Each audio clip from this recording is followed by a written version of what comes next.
Why do some people consistently achieve their goals while others with equal talent, intelligence, and opportunities fail repeatedly?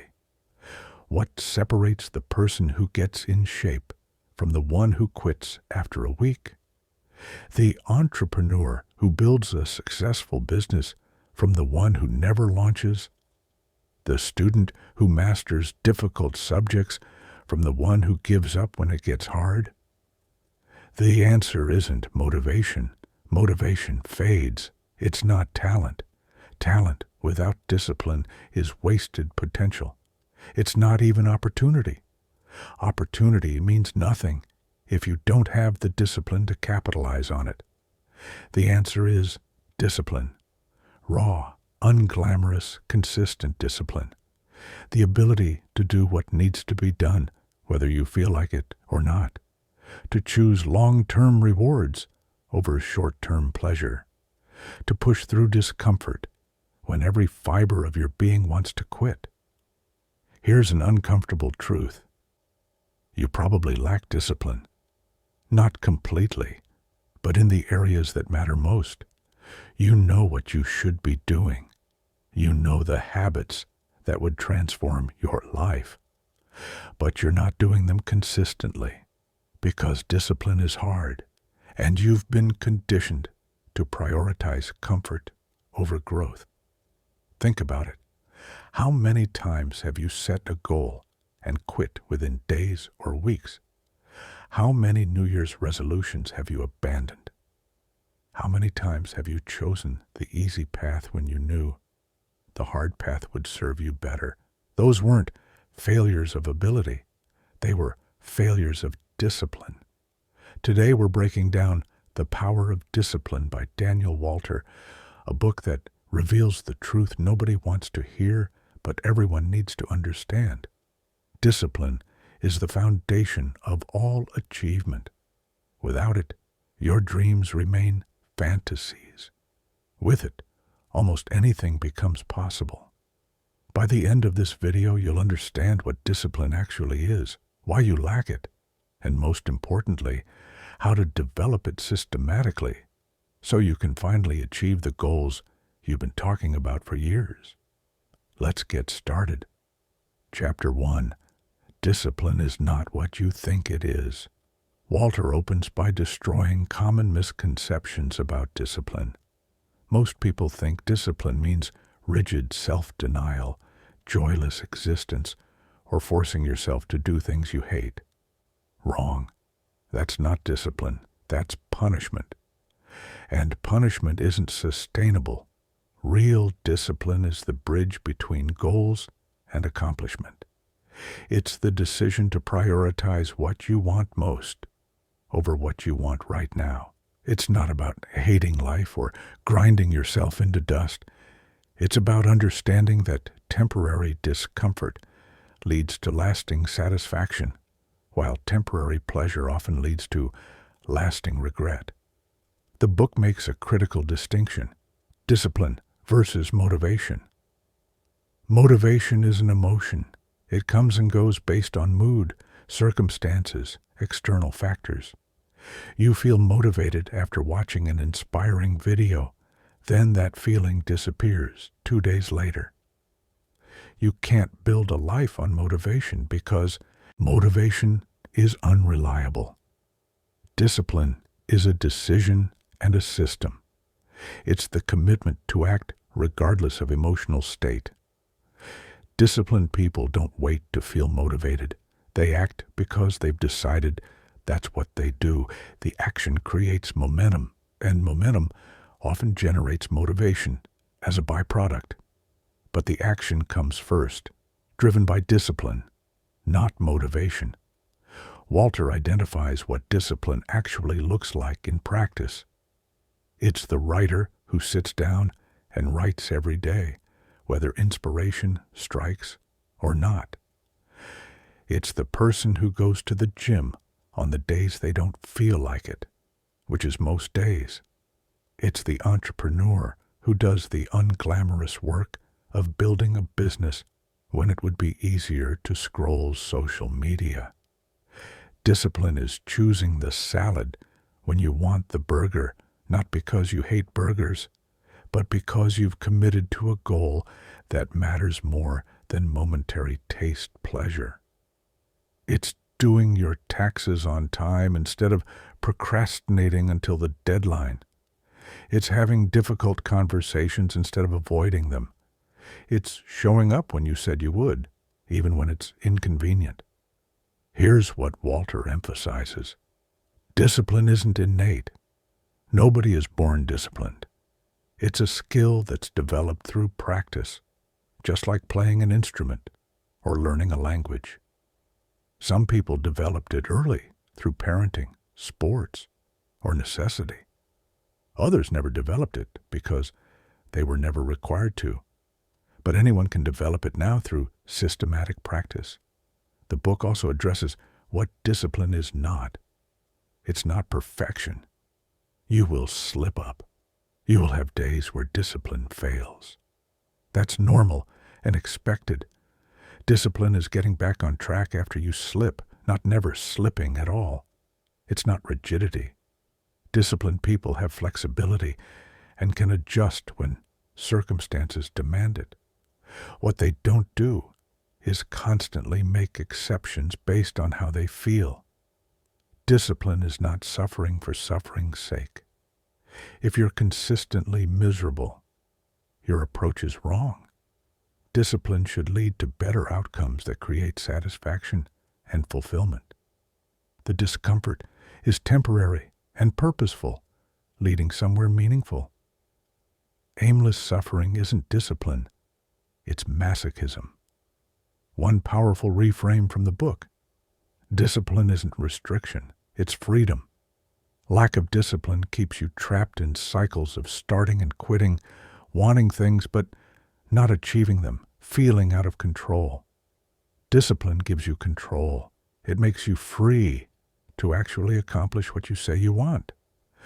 The person who can't get themselves to exercise is less free than the person who has the discipline to maintain health. The person who procrastinates constantly is less free than the person who completes tasks efficiently. Understanding what discipline actually is, a learnable skill that creates freedom and achievement, is the first step. Now, you need to understand why you lack it. Chapter 2. Why you lack discipline and how to fix it. Let's address why discipline is so hard for most people. Walter identifies the psychological and environmental factors that sabotage discipline, and more importantly, how to overcome them. Reason 1. You're wired for immediate gratification. Your brain evolved to prioritize short-term survival and immediate rewards. Food now is better than food later when you might not survive until later. This hardwiring made sense for primitive humans, but works against modern goal achievement, where delayed gratification is essential. Your brain doesn't naturally value the abstract future reward of being fit as much as it values the immediate pleasure of eating cake right now. The future is theoretical. The cake is real and present. Your primitive brain chooses cake every time, unless your prefrontal cortex, the rational, planning part, overrides it through discipline. The fix. Make future consequences more vivid and immediate in your mind. Don't just think, I want to be healthy. Visualize specifically what being unhealthy looks like in 10 years. Unable to play with grandchildren, taking multiple medications, feeling winded going upstairs.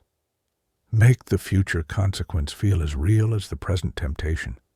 Similarly, make future benefits vivid. Imagine how you'll feel with energy, confidence, and vitality. Reason 2. You have no real stakes.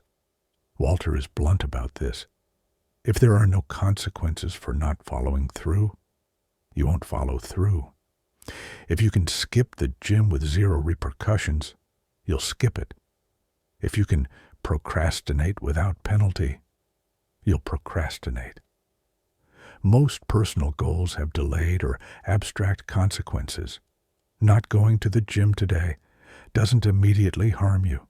Skipping one day of writing doesn't prevent you from becoming an author.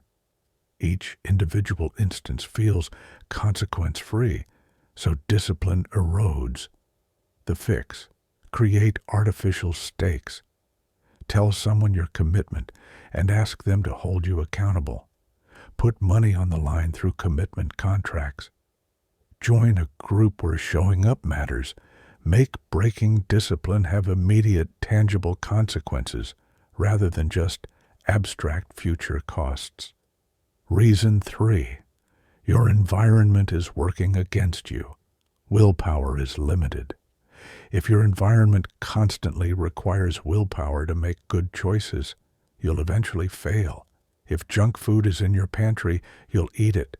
If your phone is next to your bed, you'll scroll instead of sleep. If Netflix autoplays the next episode, you'll keep watching.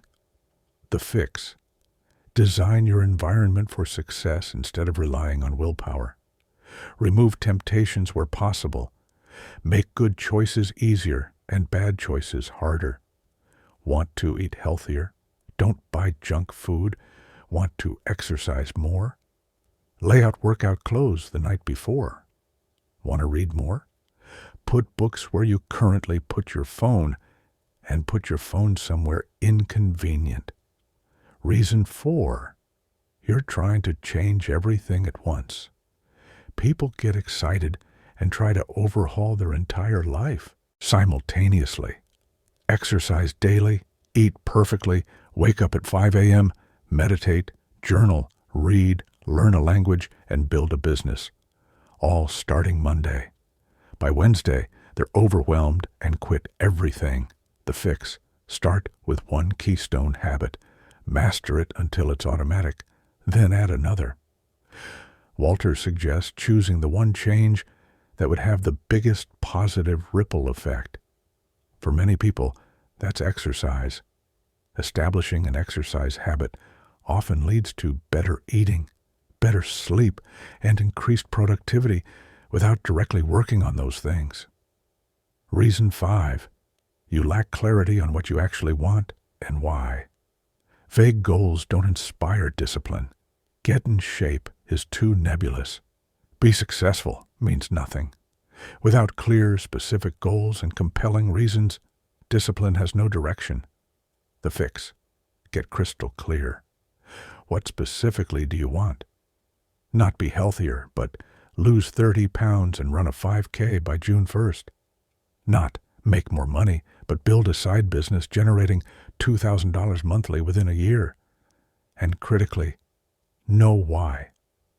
Why does this goal matter? What will achieving it give you? What will not achieving it cost you? Your why needs to be emotionally compelling, not just intellectually interesting. Reason 6. You give up after the first failure. Most people see discipline as all or nothing.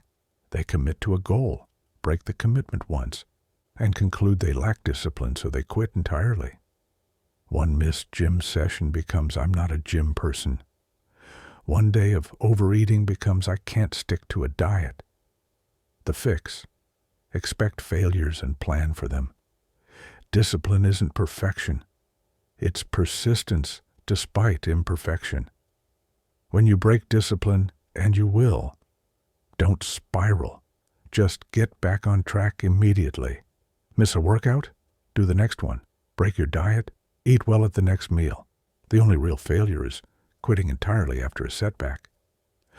Walter emphasizes lack of discipline isn't a character flaw or permanent condition. It's the result of specific patterns and conditions that can be changed. When you understand why you lack discipline and systematically address those reasons, discipline becomes achievable. Chapter 3. The Discipline Framework: Building Self-Control Systematically. Now let's get into the actual framework for building discipline. Walter provides a step-by-step system that anyone can follow to develop self-control that lasts. Step 1. Start ridiculously small. This is where most people get it wrong. They try to go from zero discipline to Navy SEAL level overnight. It doesn't work. Discipline is a muscle that must be built gradually. Walter's rule: make your initial commitment so small that you can't say no. Want to start exercising? Commit to putting on workout clothes. That's it. Just getting dressed. Want to start meditating? Commit to sitting still for 2 minutes. Want to write a book? Commit to writing 1 sentence daily. This sounds trivial, but it serves 2 purposes. First, it removes the resistance. You can't tell yourself, I don't have time for 2 minutes or 1 sentence. Second, it establishes the habit loop. Once you're in workout clothes, you'll often exercise. Once you've written 1 sentence, you'll often write more. But even if you don't, you've kept the commitment, which builds self-trust and momentum. Step 2. Create a non-negotiable daily practice. Choose 1 discipline to practice every single day for at least 30 days. This could be your keystone habit from earlier, or something specifically designed to build discipline as a skill. The practice itself matters less than the consistency. It could be making your bed every morning, doing 10 push-ups, reading 5 pages, meditating for 5 minutes, writing in a journal. Pick something achievable but not automatic, something that requires conscious choice. The goal is training your brain that when you commit to something, you do it. Period. No negotiations, no exceptions, no excuses. This daily practice is your discipline gym where you strengthen the discipline muscle. Step 3. Remove decision fatigue. Every decision you make depletes mental energy. By the end of a day full of decisions, your discipline is exhausted. This is why people with strong morning discipline often collapse into undisciplined behavior at night. The fix is removing decisions through systems and routines. Decide once, then automate. Create morning and evening routines you follow on autopilot. Meal prep so you don't decide what to eat daily. Lay out clothes the night before. Schedule workout time like an appointment. Pre-decide what you'll do in common scenarios. The more you can operate on routine and systems, the less you drain discipline through constant decision-making. Save your discipline for when it's actually needed. Step 4. Use implementation intentions. This is a powerful psychological tool. Instead of setting goals like, I'll exercise more, create if-then plans. If it's 6 a.m. on a weekday, then I'm at the gym.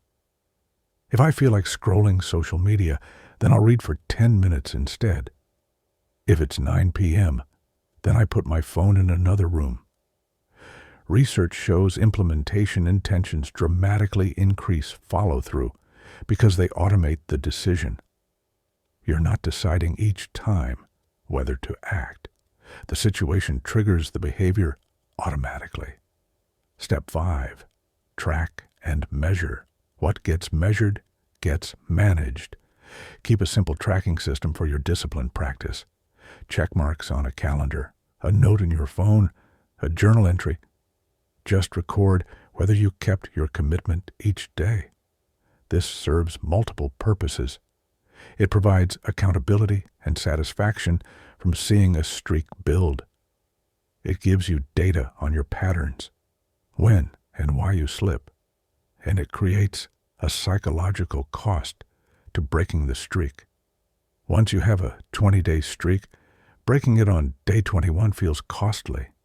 You'll push through resistance to maintain the streak. Step 6. Increase difficulty gradually.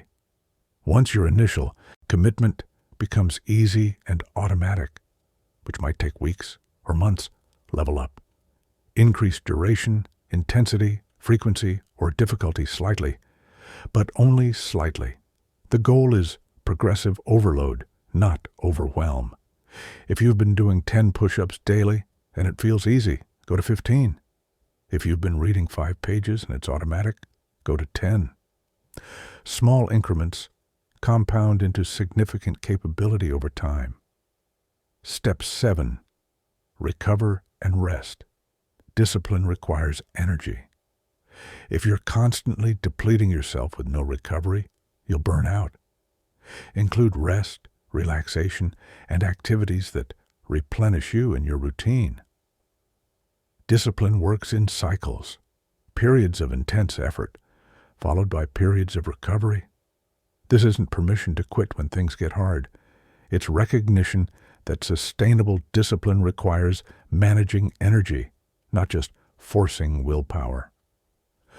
Walter emphasizes, this framework works because it's based on how humans actually function psychologically. You're not fighting your nature, you're working with it, building discipline gradually and systematically, rather than expecting it to appear fully formed. Chapter 4. Mental toughness. Pushing through when it gets hard. Now, let's talk about mental toughness. The ability to push through discomfort, adversity, and the desire to quit. Discipline gets you started and keeps you consistent in normal conditions. Mental toughness kicks in when conditions are hard. Walter defines mental toughness as the capacity to maintain performance and purpose despite difficulty, discomfort, or setbacks. It's not about never feeling the urge to quit. It's about feeling that urge and continuing anyway. The book identifies the core components of mental toughness. Component 1, discomfort tolerance. Most people avoid discomfort at all costs. This makes them weak. Every time you choose comfort over growth, you reinforce the pattern of avoidance. Mental toughness requires deliberately exposing yourself to discomfort regularly. This doesn't mean being reckless or stupid. It means choosing the harder option when it serves your goals.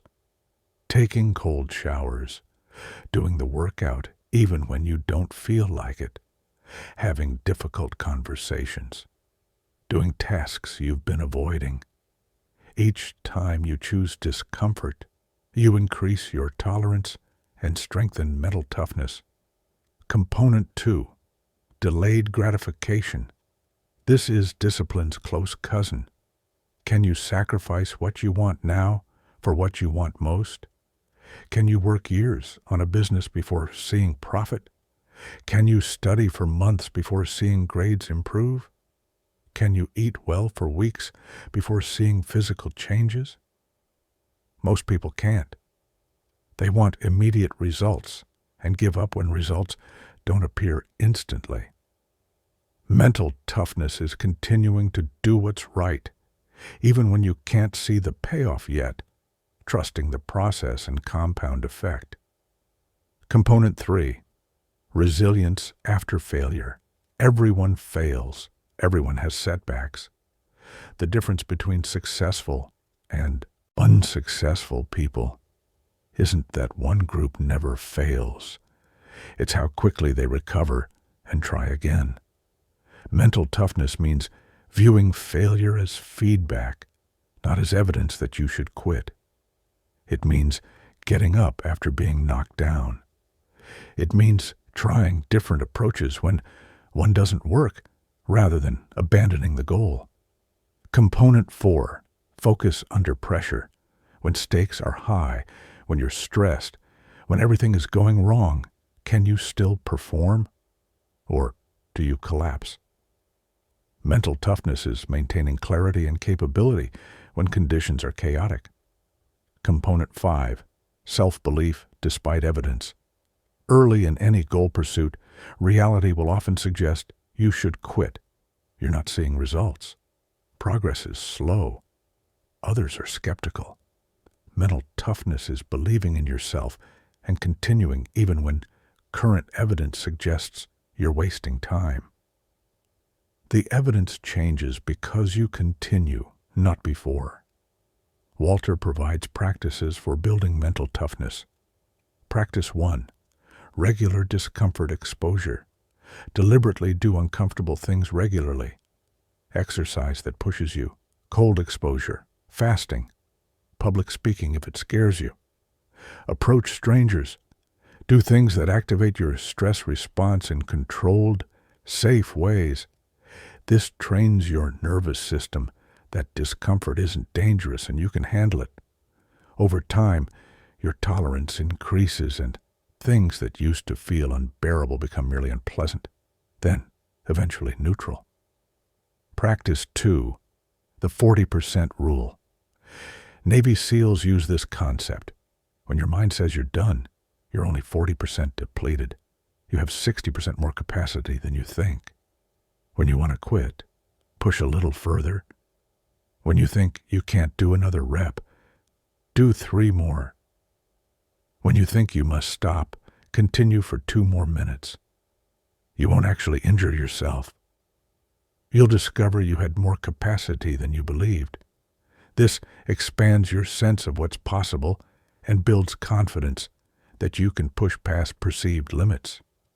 Practice 3. Reframe suffering. Pain is inevitable, but suffering is optional.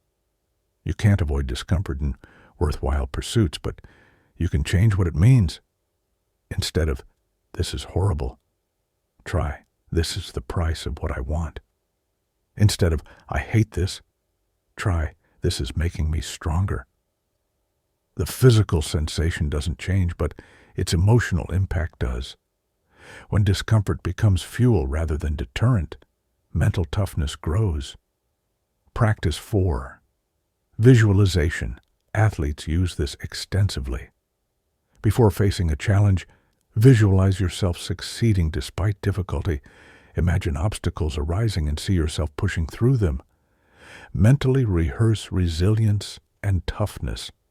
This prepares your brain for actual difficulties.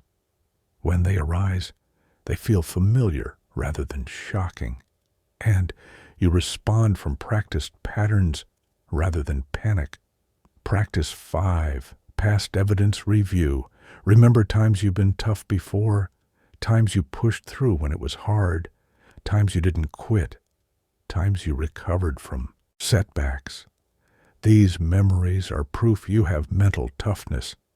Reminding yourself of past toughness makes it easier to access current toughness. Walter emphasizes that mental toughness isn't about being hard and emotionless.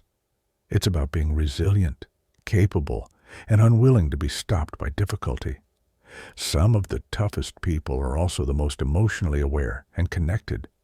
The toughness is in continuing, despite feelings, not in not having feelings. Chapter 5. Overcoming procrastination and resistance. Let's tackle the enemy of discipline, procrastination and resistance. Even with discipline and mental toughness, you'll face eternal resistance to doing what you need to do. Understanding and overcoming this resistance is essential. Walter explains that procrastination isn't laziness. It's fear masquerading as time management. You're not avoiding the task because you don't have time. You're avoiding it because on some level it's emotionally threatening. The task might trigger fear of failure, fear of success, fear of judgment, fear of discovering you're not as capable as you think, or just discomfort with the unknown. Your brain, trying to protect you from this discomfort, generates every possible reason to do the task later. This is resistance. The book identifies the common forms of resistance. Perfectionism.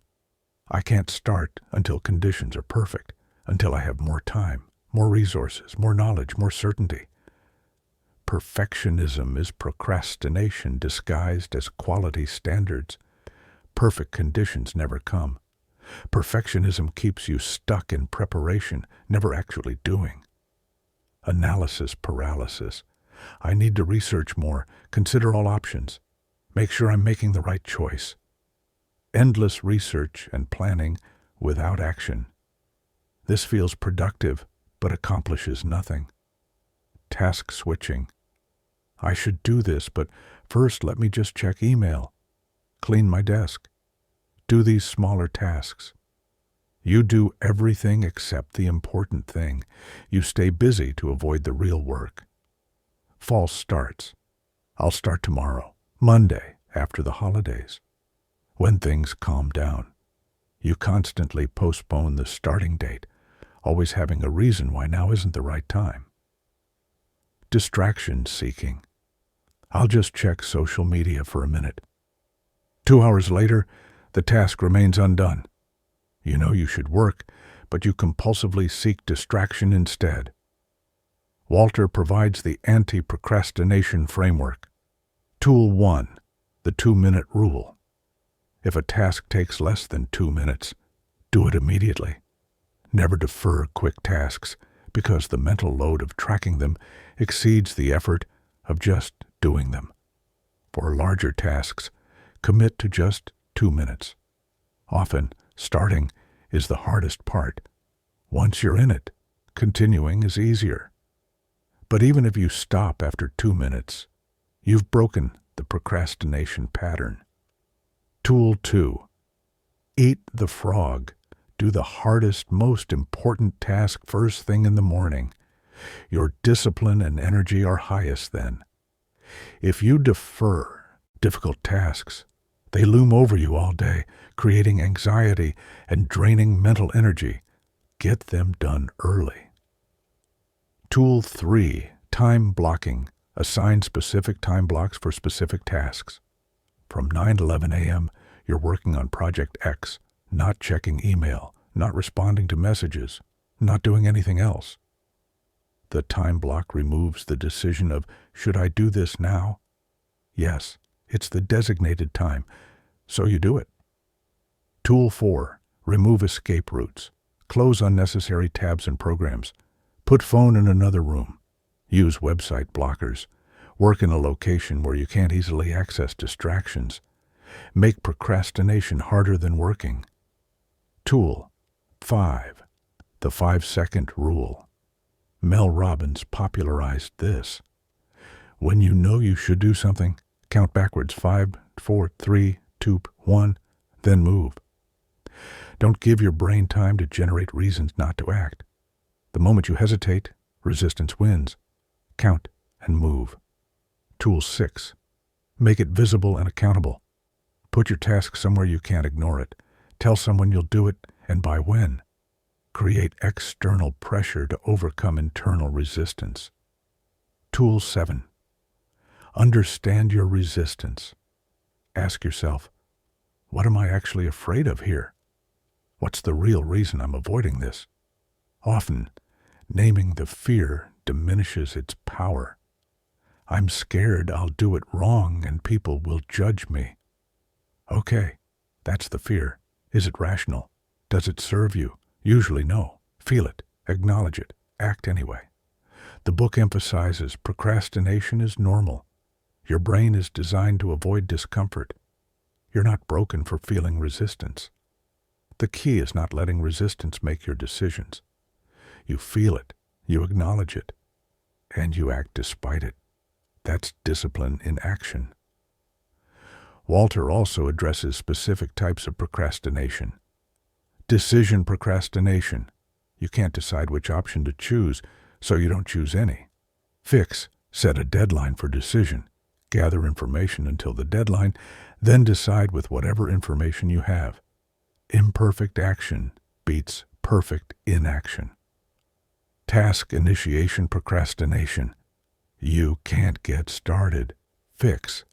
Lower the barrier to starting to something absurdly easy. Just open the document. Just put on exercise clothes. Start so small that resistance can't mobilize. Completion procrastination. You start things, but never finish. Fix. Before starting, commit to a definition of done. And don't allow yourself to start new things until current things are finished.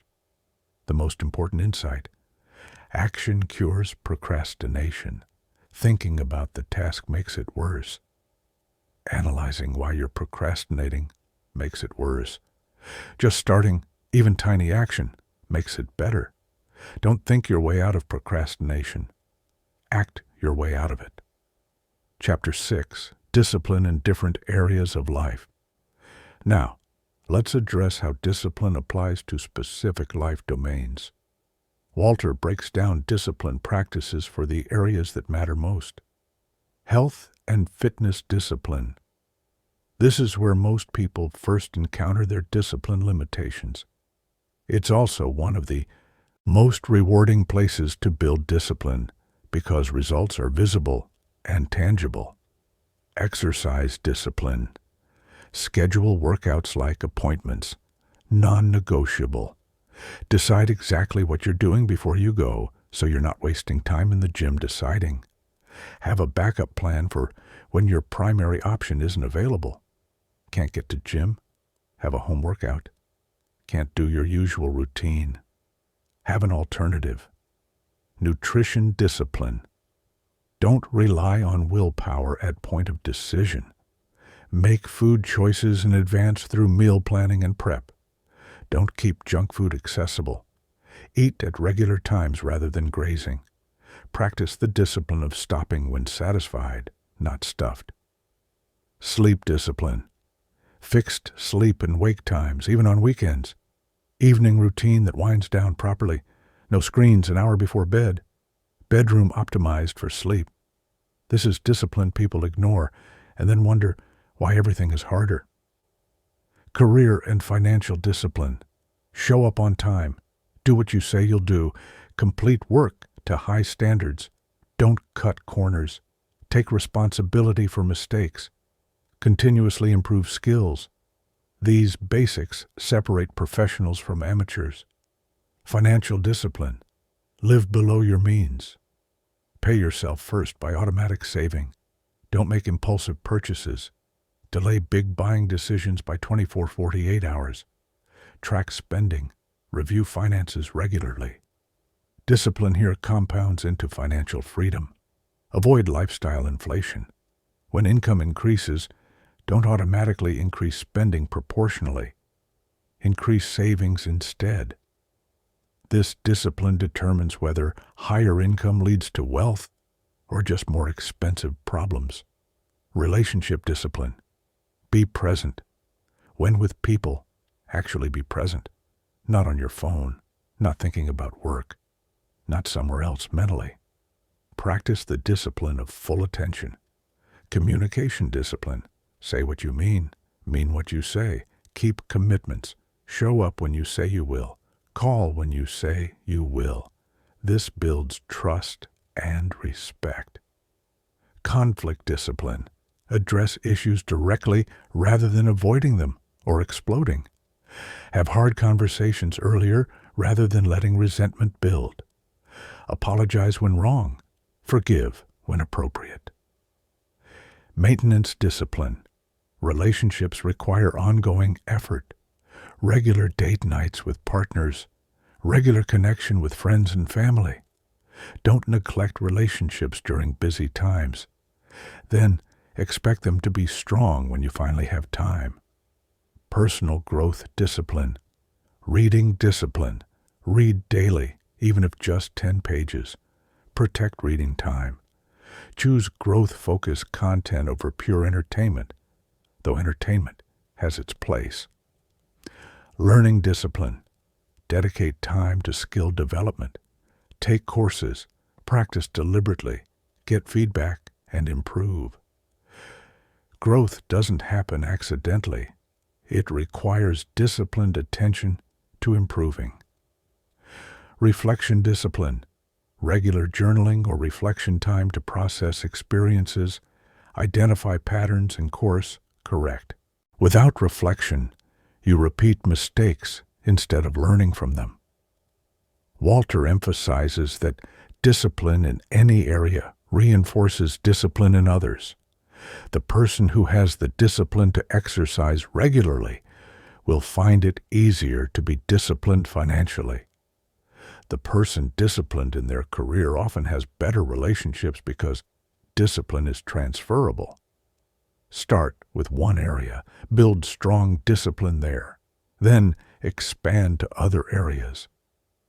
Don't try to be perfectly disciplined everywhere simultaneously. That's a recipe for burnout and failure. Chapter 7. Maintaining discipline long-term. Finally, let's address the hardest part, maintaining discipline long-term. Anyone can be disciplined for a week. Maintaining it for months and years is where most people fail. Walter provides strategies for making discipline permanent. Strategy 1. Make discipline part of your identity. Don't say, "I'm trying to be disciplined." Say, "I'm a disciplined person." Identity drives behavior. When discipline is who you are, not just what you do, breaking it means acting inconsistent with yourself, which people avoid. How do you build this identity? Through consistent action and evidence. Each time you keep a commitment, you're casting a vote for the identity of disciplined person. Enough votes, and the identity solidifies. Strategy 2. Build discipline into your environment and relationships. Surround yourself with disciplined people. Their standards become your standards. Join communities where discipline is normal. If everyone around you wakes early, exercises, works hard, and maintains standards, you'll conform to that norm. Conversely, if you're surrounded by undisciplined people, their lack of standards will drag you down. You might have strong discipline, but constantly swimming against the cultural current is exhausting. Strategy 3. Celebrate discipline, not just results. Most people only celebrate outcomes. Losing weight, getting promoted, finishing the project. But outcomes take time. If you only celebrate outcomes, you go long periods without positive reinforcement. Celebrate the discipline itself. You kept your commitment for 30 days straight. That's worth celebrating.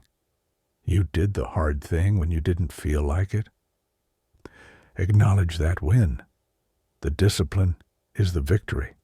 Results are just a bonus. Strategy 4. Have compelling reasons.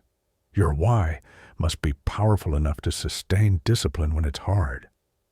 I should be healthier won't get you through difficult moments. I want to be able to play with my grandchildren and see them grow up might. Reconnect with your why regularly. Write it down. Look at it when discipline wavers. Let it be bigger than your momentary discomfort. Strategy 5. Plan for obstacles and setbacks. You will face challenges, unexpected events, injuries, major life changes, periods of high stress. If you assume smooth sailing, you'll be unprepared when storms hit. Instead, expect obstacles and plan how you'll maintain discipline or modified discipline during difficult times. If you travel frequently, have a travel workout routine. If you have periods of intense work, have a minimum viable discipline practice that's sustainable even when busy. Strategy 6. Periodic recommitment. Discipline can erode slowly and imperceptibly. Regularly, perhaps monthly or quarterly, recommit explicitly. Review your practices. Identify where you've gotten sloppy. Consciously choose to tighten standards again. This prevents slow decay from turning into complete abandonment. Small course corrections keep you on track. Strategy 7. Connect discipline to something larger than yourself. Discipline purely for personal gain can feel empty over time. Connecting it to service, contribution, or meaning makes it more sustaining. Your health discipline allows you to serve others better. Your career discipline creates value for customers or clients. Your relationship discipline honors people you love. Your financial discipline gives you capacity to be generous. Find the larger meaning. Strategy 8. Allow flexibility within structure. Rigid discipline that allows zero flexibility breaks under real-world pressure. Have standards and keep them, but also have flexibility for genuine exceptions. The key is distinguishing genuine exceptions from excuses. Skipping the gym because you're actually sick is a legitimate exception. Skipping because you're too tired, but you're really just not feeling like it, is an excuse.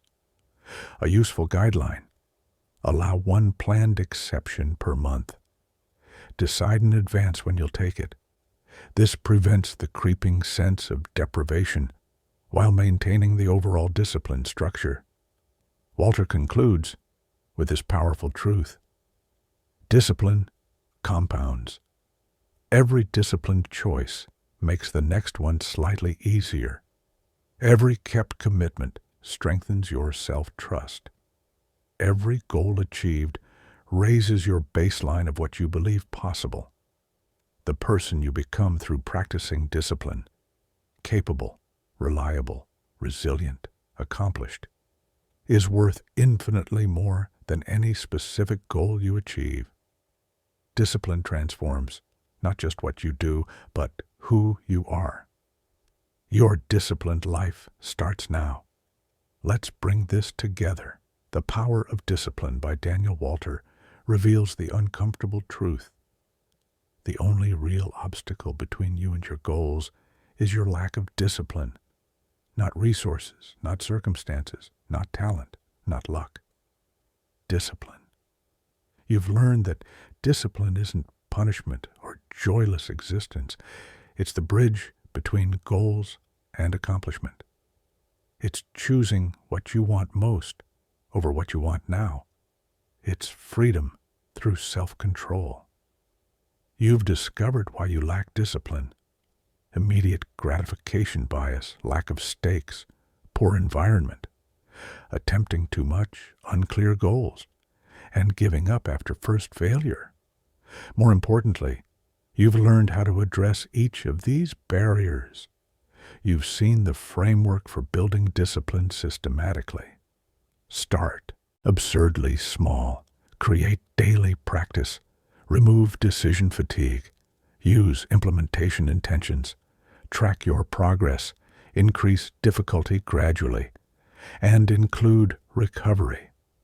You've learned that mental toughness, the ability to push through when it's hard, is built through regular discomfort exposure, pushing past perceived limits, reframing suffering, visualization, and remembering past successes. You've discovered tools for overcoming procrastination and resistance: the 2-minute rule, eating the frog, time blocking, removing escape routes, the 5-second rule, creating accountability, and understanding your actual fears.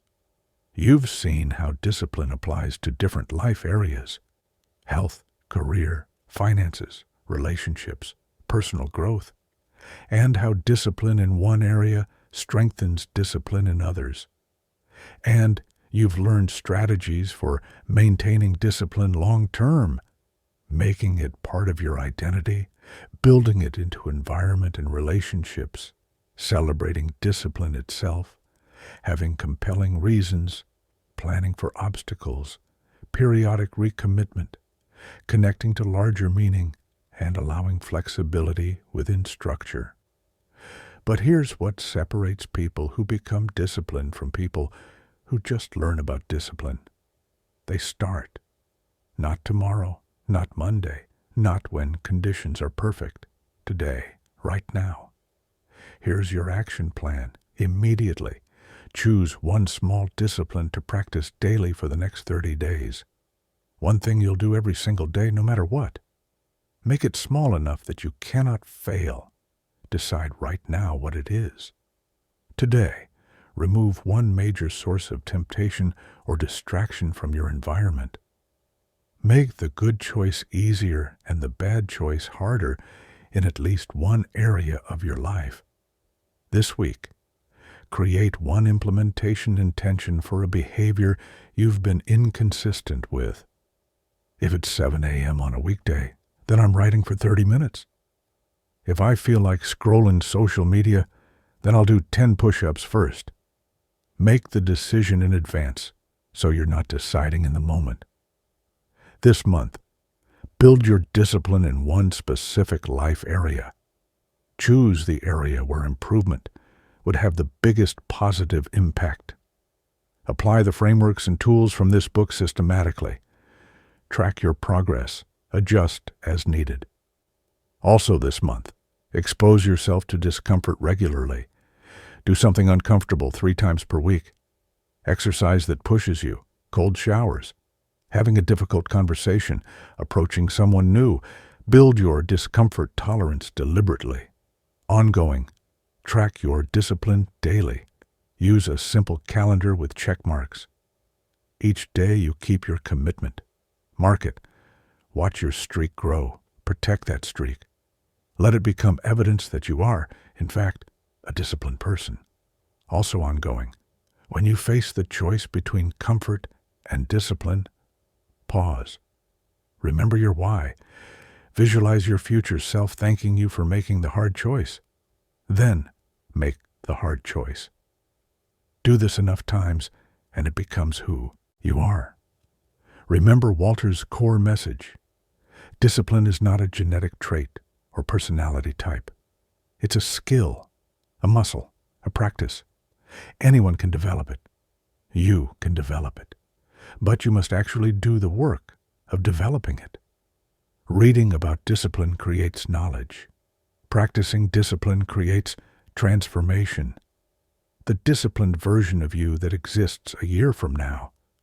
The one who follows through on commitments, who does hard things consistently, who achieves goals instead of just setting them, who has earned their own respect through kept promises.